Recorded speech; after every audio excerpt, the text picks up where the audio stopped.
말세는 고통당하는 때라고 성경에서 말합니다. 마지막 시대에 주님의 재림과 성경 말씀을 모른 채 우리가 비성경적 가치를 기반으로 사람들이 모여 산다면 어떻게 될까요? 이에 대한 저의 개인적인 생각입니다.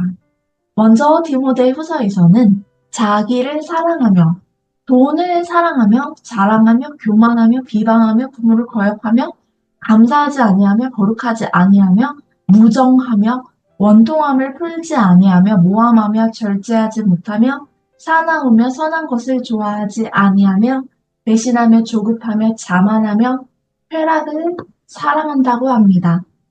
마지막 시대에는 끊임없이 개인의 욕심을 따라 살아갈 것이라고 생각합니다.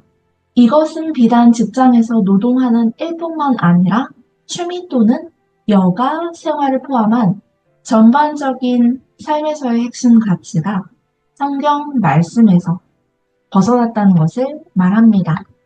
업무에 몰입하지 않고 개인에게 실제로 실행 가능한 핵심 역량이 필요하다는 것을 간과한다면 조직은 점차 도태되고 전문성을 상실할 수도 있습니다. 전문성을 상실한 조직과 개인이 이를 책임질 수 있는 역량이 드러나는 성과와 포트폴리오의 실체가 없다면 지속적으로 이를 수행하기는 어렵습니다. 개인과 조직이 전문성과 실행력을 갖추지 못하는 경우 인적, 물적 자원들이 낭비되어 재무적으로 어려움을 초래할 수 있습니다. 나의 일과 남의 일을 구분하지 못하고 합리적인 소통 능력을 갖추지 못하면 일을 지속하더라도 효율적인 일처리 방식을 익히지 못할 수 있습니다. 이로 인하여 사람들에게 재능을 인정받거나 사회적으로 가치 있는 서비스를 제공하고 제공받기는 쉽지 않습니다. 이것은 서비스에 대한 고객과의 상호적 불신에 이를 수 있습니다. 조직 내 팀 또는 외부 협력 조직과 일방적인 소통을 기반으로 하여 일을 하게 되며 팀 내에서도 각자의 직무성을 기반으로 분업, 위임을 하기보다는 조직은 일하는 사람과 일하는 사람을 구경하는 사람으로 분리됩니다. 일부 개인과 조직은 편의를 위해 가족 구성원, 동료, 타인의 손해를 기꺼이 감수하는 태도를 가질 수 있습니다. 기획력은 있지만 실행력이 부족하며 나의 일과 남의 일을 구분할 능력이 없는 개인은 때때로 조직 내 동료에게 일을 위탁하고 방임합니다. 무임승차로 조직의 성공 경험을 맛보는 것에 감사한 마음을 갖게 됩니다. 무임승차자란 행정에서 일을 수행할 능력, 즉 기여도가 없는 팀원을 말합니다. 이들은 조직 문화를 저해할 뿐만 아니라 조직의 비용 증가와 비즈니스의 저효율을 초래할 수 있습니다. 여유가 생긴 시간에는 아르바이트를 하거나 다른 프로젝트를 따거나 개인 사업자 매출을 올리는 활동을 통하여 더 많은 돈을 벌 수 있다는 감사한 마음을 갖게 됩니다. 하나님께서는 안식년, 희년을 명령하셨습니다. 그런데 쉼의 중요성을 상실한 인간은 하나님을 잊게 됩니다. 일정 수준 이상의 자산을 물려받지 않은 저소득 청년들은 인플레이션을 감당하면서 필요한 부동산을 매매하고 임신, 출산할 여유는 없어 보입니다. 쉬지 않고 일하는 사람들에 의하여 땅과 동물, 식물, 천연자원, 공기, 자원, 순환 전반에 이르는 자연 생태계에 부정적인 영향을 끼치기도 합니다.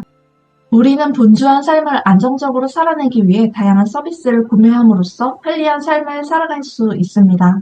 이것은 풍부한 자산과 더 많은 돈을 갖고 있는 경우 실현할 수 있습니다. 풍요로운 삶을 위해 투자를 하지만 합리적이지 않고 데이터를 기반으로 하지 않은 묻지마 투자는 불안을 야기시킬 수 있습니다. 가정의 일을 아내에게 위탁하고 본인은 여자친구와 주일 여행을 계획하는 성도가 일부 존재합니다. 일부 성도들에게는 내가 없이도 굴러가는 교회 시스템이 필요합니다. 성도가 직접 자원하여 헌신하기보다는 친절한 다른 성도들과 사역자들에게 필요 이상의 일을 지시하거나 넘기게 됩니다. 봉사뿐만 아니라 내가 기도를 하지 않아도 나를 위해 기도해 줄 수 있는 사역자들이 교회에 있습니다. 그리고 다양성을 실현하는 삶을 살아가게 됩니다. 금요일 밤에 게이 파티를 가거나 주일엔 하나님을 잊고 일에 몰두하거나 여행을 다닐 수 있습니다. 하나님의 백성들이 주일 공적 예배의 자리를 떠나 세상의 즐거움에 빠지면 하나님의 분노와 심판을 초래합니다. 타인에 대해 미움, 질투로 눈이 멀게 된다면 머지않아 동료와 가족 그리고 사회 구성원을 마음으로 미워하고 더 나아가 실제로 사람들이 보이지 않는 곳에서 사람을 죽이는 일을 할 수 있습니다. 성경에서 언급된 대로 무질서한 시스템을 기반으로 하여 고통당하는 마지막 시대의 삶을 살게 됩니다. 마지막 시대의 사람들은 마음을 비우고 스트레스를 해소하고 고통을 비워낼 수 있게 도와주는 종교, 불교, 도교, 힌두교의 사원을 방문할 수 있습니다. 그런데 죄를 해결할 수 있는 방법은 오직 예수님 뿐입니다. 주님, 마지막 시대를 살아가는 사랑하는 성도님들 개개인 마음에 어둠의 자리에 밝은 빛을 비추어 주옵소서. 마지막 시대에 하나님의 선한 일을 할 수 있도록 대한민국 기업들을 축복하여 주옵소서. 예수님의 이름으로 기도드립니다. 아멘.